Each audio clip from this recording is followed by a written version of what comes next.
Hello tutors! Welcome to this week's training video.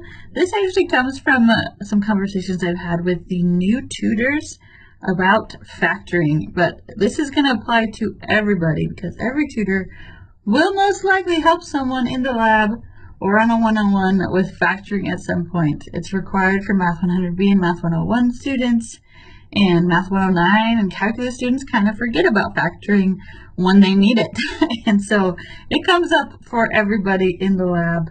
And so we're going to review how to help students to factor.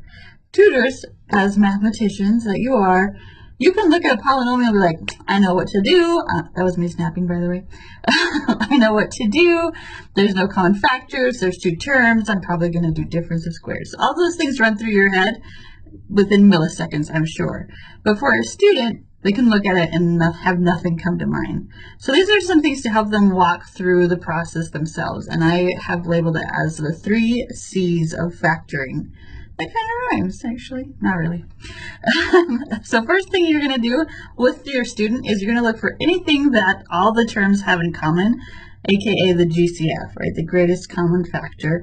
Always look for that first, no matter what, because you might, as the tutor, see, okay, there's no common factors here, we can move on. But the student needs to practice always looking for that first. So that's what you're going to look for. So that first C is common.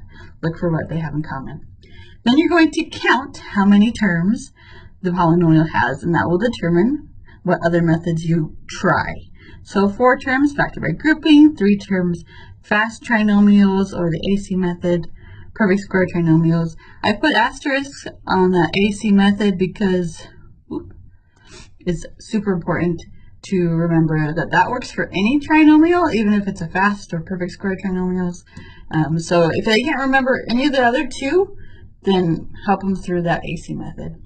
And 2 terms, difference of squares or a sum or difference of cubes. Those are the only options for 2 terms unless it is prime. So after you find out what they have in common, you want to count how many terms, and that will determine which method you use with that student. Then the third C is to check. Always check to see if you can factor more. There's those grouping problems where one of the factors ends up being x squared minus 4, for example. So you want to make sure that you always look for anything else you can factor. If none of that is working, then the polynomial is prime, and that's okay. Sometimes that happens in life. You have prime polynomials, and you can tell your students that.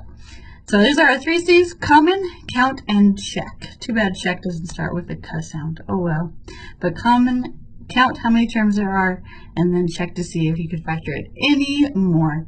You're also familiar, I'm sure, with this. This is the Math 100B / Math 101 factoring method. It's the same idea as the 3 C's. Look first for what they have in common, count the number of terms, and then check your answer to see if there's anything else that could be factored more.